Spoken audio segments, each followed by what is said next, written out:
welcome to Turn the Page, the official podcast of the Syosset Public Library.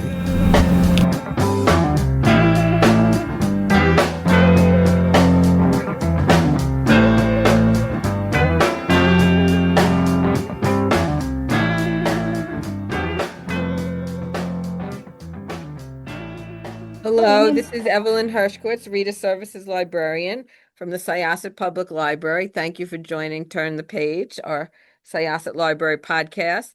And with us today, I have a debut author, Emma Pei Yin.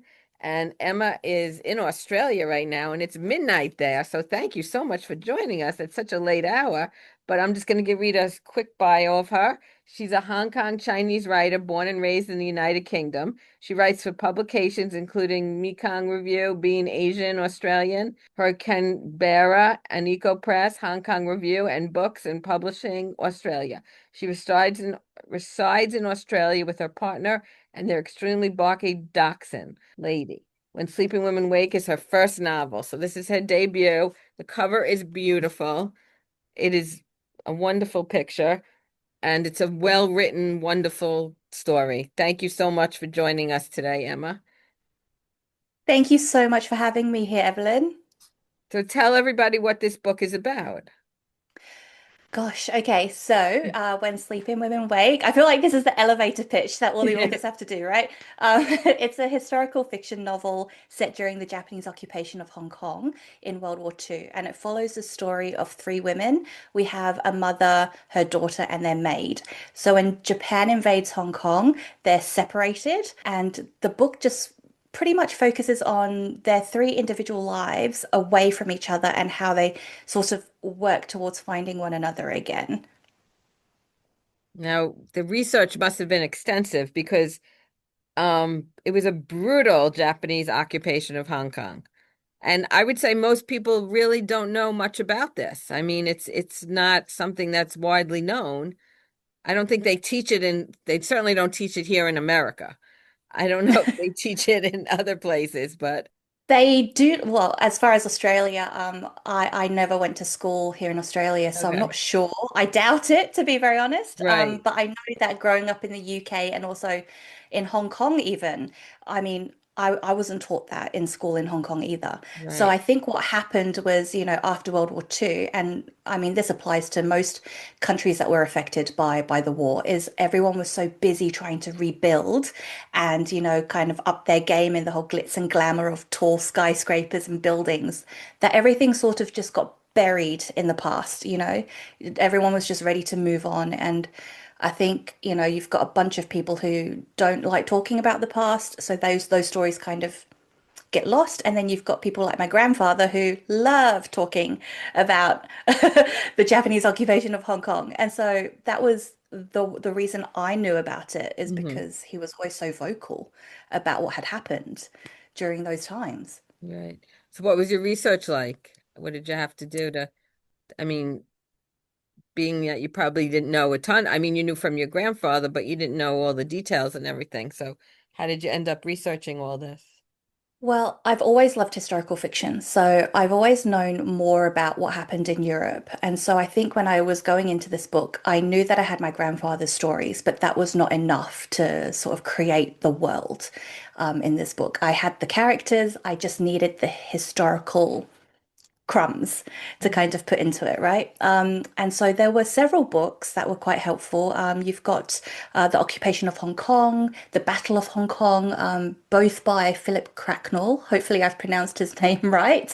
There are authors like Paul French as well that wrote, Kings of Shanghai. And so there's a lot of history out there. One of the books that I read that I felt was most impactful for me was about Nanking. So the book is called The Rape of Nanking by Iris Chang. And I remember reading that book, and even though it doesn't touch on what happened in Hong Kong, you learn so much of the Japanese Imperial Army and just their mindset of how they go about war. It wasn't just about occupying a place, it was also about how to dehumanize an entire race of people. And so when you come across reading things like that, and I mean, to make it worse, the book also had photographs, which did not help. And I remember not being able to eat that like for I think 2 days after reading that Wow. book. It was really hard to kind of live your normal life, you know? Like once you know those things, it's really hard. So lots of history books. There's a really great website as well called guaylo.com. And it's basically like this online blog archive where a lot of Europeans that lived in Hong Kong during the 1940s up to 1960s, or most of them moved back to, Canada, US, UK. But a lot of them, they love Hong Kong, right? It was like 10 years of their life. And so they started this blog and they kind of put all these experiences that they had during the war for them. So I had to learn a lot through archives. What was difficult for me was researching into the East River Column resistance because of their communist ties to China. There just wasn't much available online for me to kind of look into. So that I just found a couple of videos on YouTube and a couple of blogs as well. Yeah. Did you go to Hong Kong? Yeah, I lived in Hong Oh, Kong you did? Okay. I lived in Hong Kong for 6 years. So I was born and raised in the UK, but then I moved to Hong Kong when I was, I think, just 14, 15. And then I completed high school in Hong Kong Oh. before moving to Australia. So it's very, but it's not until now that I realize I think back of all the places that I've been to in Hong Kong and the historical stories that lie in those places. And it's almost uncanny. It's a very strange feeling to How link the two many together. how many languages do you speak? I speak I speak English fluently, and then I Okay. speak Cantonese. I can do conversational Cantonese and then extremely basic Mandarin. Oh, okay. Um, I wish I was fluent in more. So Yeah. Did your parents speak Chinese, Mandarin, and what did they they speak? do. They Mm. speak English, Cantonese, and Mandarin. Oh, wow. Look, they took me to Chinese school, but I didn't concentrate. Oh, okay. So It's so crazy that we really all should be learning more than one language, and especially we should start young because that's when you yeah, really pick it up. You really, I really think you do. do. Yeah. You do have to start young when your brain is still a sponge. So has this book been published in other countries? Yeah, so today's publication day Here over in the in the United US States, right? Yeah. and also UK. I saw a photo today of the book display in Singapore and in Hong Kong.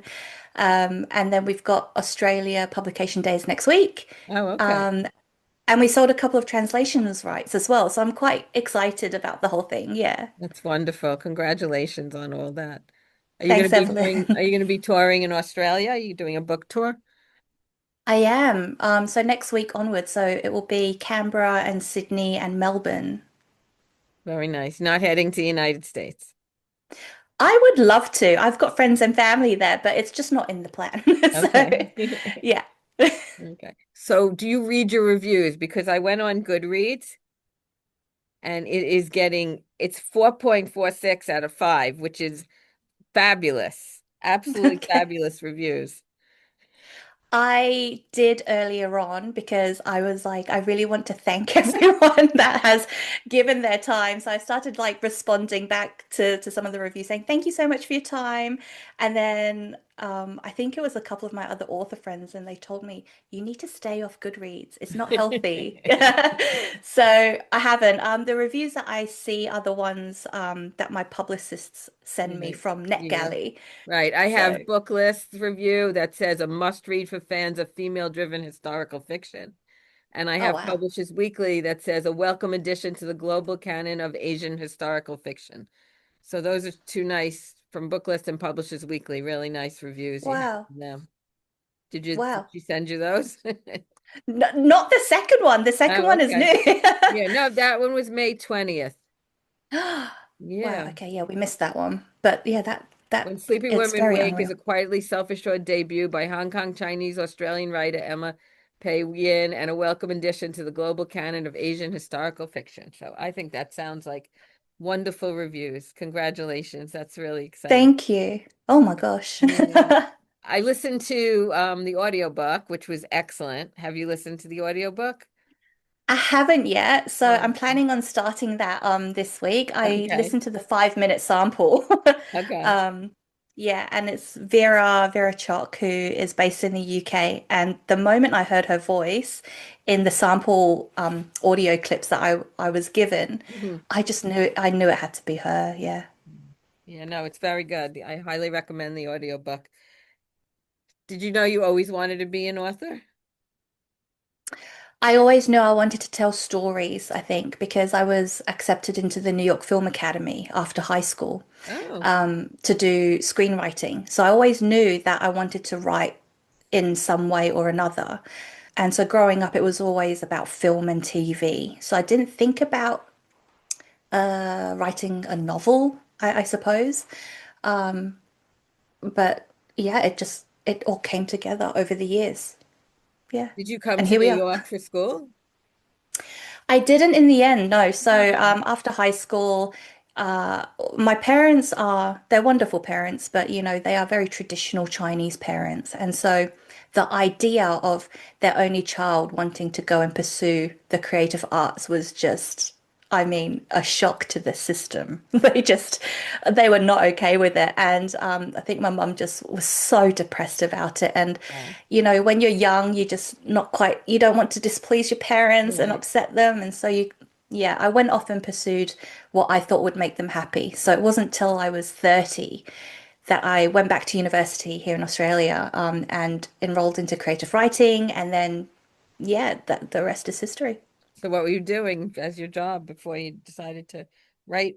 I was working as a bookseller. So I was working in a just the local bookstore down the road from me here for a couple of years. And before that, I was working in retail. So I worked in retail for a very long time. I was always selling handbags or clothes, and Mhm.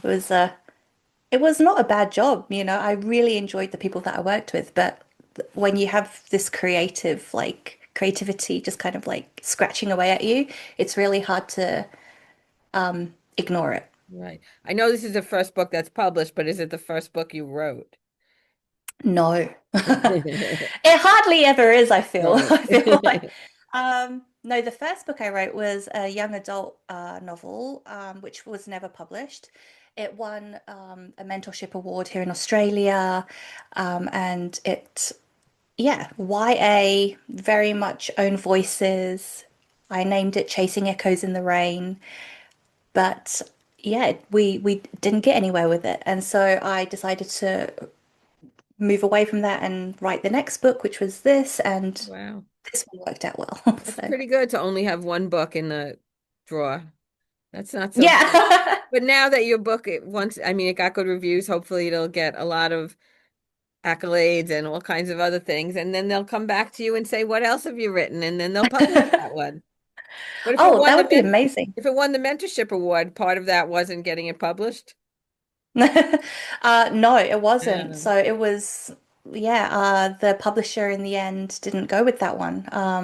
In fact, it was quite a shocking response that I did receive because they said that they already had an Asian author on their list with a similar story. oh, And so, yeah, it's one of those stories that you actually do hear quite a lot of here in Australia when it comes to, women of color and diverse voices. mhm. The kind of rejections we get are usually laced with a little bit of racism in there Right. sometimes, but we're used to it, I think. But yeah, Are you writing full time or are you still working at the bookstore? I am writing full time at the moment. I feel like I can't concentrate because when I was writing When Sleeping Women Wake, I was working full time. I was also finishing university full time, and trying to write the book. So I don't really want to go back into that pattern because I definitely burnt out in the end. So what are you working on now? Book two, which is also that's such a good question. It's a question I actually can't fully answer yet, but I know Okay. that there is a book two. I know that I can share that it's um, based on history that was recently declassified by a government office. So, and I found it quite interesting actually what happened during that time. Do you have like a whole list of things you want to write about? Honestly, I don't. And I don't think I will be one of those authors that, sort of pump out like a book every 2, 3 years. I would love to be, but I have a feeling that I need to spend longer on writing. I'm not sure that I can always meet the deadlines. How long did it take you to write When Sleeping Women Wake? This was a book 10 years in the making. Oh, wow. So I'm a bit so I'm not good with deadlines. Can you tell from yeah, so I am a bit worried sometimes when I think about the next book. Are you on in contract or I mean, do you have a deadline on that one? Oh, you I do? do. Oh, okay. So that's why it's fully focusing on writing. I will Yeah. not do any other jobs in between. Yeah. Wow. Okay. So what's the deadline? When is it supposed to be turned in? June next year. So Oh, that's a lot shorter than 10 years. I know. So I'm like rushing through all the research and everything, but the best thing about historical fiction is the research. That's Right. really fun to me. So I can spend hours just watching documentaries, reading into things. It's a whole rabbit hole that you sort of just get stuck in, but yeah, it's great. Do you outline your books? No. No. And so that's something that I found quite difficult going into book two was we had to have a synopsis and a bit of a plan, to show the publishers. And I found it really difficult because with When Sleeping Women Wake, I tried doing plans and chapter summaries and outlines, but then every time I went into writing it, the character just took me somewhere else. Okay. So, and I just kind of let them lead the story. I'd be writing something, and then the character's voice pops into my head and says, "That's not what I would do, Emma. So let's not do that. Let's try this method instead." Right. And so it never ends up like the Okay. outline. Okay. Yeah. So since you're a night person, since it's midnight there, do you write at night also? I mean, a lot of authors I speak to, they get up at 3 or 4 in the morning and start writing. I'm assuming Oh that's my not gosh. you. That is not me. I like wake up at 10 in the morning when all my Okay. friends are already at work and onto their second coffees. Right. I do write best, I think, in the afternoon, late afternoon. And to be very honest, Evelyn, as long as the sun is out somewhere, like as long as there's sunlight coming from one window of the house, Mhm. that generally helps as well. Okay, that's great. That's great. So you're living your fantasy life, writing full time. That's so nice. I'm very happy for you. Thank you. Uh, It's you finally coming? happened. So you're not coming to the United States for this book, huh? I would love to, but Okay. it's not in the plan. So if the publishers watch this, then Yeah. like yes, please send me to the States. I would love to go, So do but you I have other completely Zoom understand interviews with publishers or bookstores or anything like that? for the States. Yeah. I've got a couple lined up. Okay. I had a chat with Zibby Owens Oh, the other sure. day. Love Zibby. Absolutely. Yeah, Zibby's a yeah. great So interviewer and a great person. really good chat. Yeah, Yeah. Yeah. Yeah. Zibby's wonderful. I've spoken to her a few times. I follow her on all social media. yeah. Me too. Yeah. No, she's wonderful. She's absolutely wonderful. How about the libraries in Australia? Are they willing to have you come and speak or? Yeah, so I mean, Australia's literary landscape's actually quite close-knit, Okay. because we're not that huge, really. I feel like in the end, you kind of end up knowing everyone a little bit. Hmm. So I'm hopefully going to do something with my local library. I know I'm definitely going to the National Library to do book signing, at least Oh, because they've got a bookstore there as well. very nice. So yeah, yeah, the libraries here are fantastic. We need more. I feel we could do with more. Okay. Yeah, we have United States. I'm on Long Island and there's like a library in every single town. Like I love that. libraries are wonderful here. Absolutely Yeah, wonderful. It's that's how it should be. yeah. It's like libraries need to be accessible. Yeah. Do you have a group of authors that you hang around with or that critique your work or I have one author friend in Canberra, Aisha okay. Noon, who I do talk to a lot, and she's actually read the synopsis for my next book, and we met up and had a bit of a chat about that.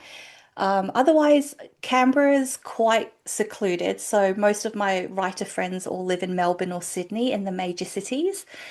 And so I don't often get to actually see them or spend time with them. So we just end up talking on Instagram all the time. And but not so much about our work. Oh, It's okay. always just about other things like food or the dog. Uh-huh. So you're in a small town? Is that where you are? I mean, Canberra is the capital of Australia, Oh, so I okay. wouldn't I'm say that sorry it's for being ignorant on that. no. I apologize. Before I moved to Australia, I thought Sydney was the capital, Uh-huh. and even Australians think Sydney should be the capital. Okay. I mean, that's where the opera house is. That's where, Right. I mean, yeah. When they show a Um, picture, they show the Sydney Opera House. they do. Yes. Like when you're overseas and they're showing Australian anything, it's Mhm. always Sydney. It's Right. never really Canberra. Right. So we are a city in the making. It's still growing. Mm. Very interesting. Okay. Okay. What brought you to Australia? I ran away from home when I this question. I ran away from home in the end. So after high school, I took a year off and I was teaching English in Hong Kong. Oh, And my parents were very upset with me wanting to go to the New York Film Academy. And so I took a year off to sort of earn some money anyway, as you do. And it just got complicated with family. I think families are very complicated things, very fragile things. And so I just booked a one-way ticket to Australia where I knew I had no family oh and no wow. friends. I had like one or two friends from high school that moved to Australia for university, but so sometimes you're just so desperate to start a new life, especially when you're a young adult You are and a brave person. you just want to get away from parents, right? So I just packed up and moved here, and I wasn't supposed to stay. I came here on a student visa, and then Mm. when that ran out, I applied for then a work visa, and then it just kept going until I lived here long enough to get citizenship. Oh So, wow. yeah, yeah, So are it you a was a dual journey. citizen of another country too, or just Yeah, UK and UK? Australia. Mm. Right. How often do you go back to the UK? I haven't been back to the UK since 2007. Wow. Yeah. So I hopefully will get to go next year in spring. But yeah, it's been a long time. Okay, so Australia is definitely your home now. It is my home now. It is where my dog is, which means it's where I am. Okay, sounds good. Okay, so I wish you a lot of luck with this book. It's well written, beautiful story, beautiful cover, beautiful audiobook. Everything is great. Great reviews on Goodreads. I don't know what else. Maybe New York Times bestseller. How about that? Okay, I'll wish for it. I'll wish for it. Thank you so much for your time. Oh, This was thank you. lovely. Thank you so much. Maybe you should go to sleep now. Okay, I'll think about it. It's still early.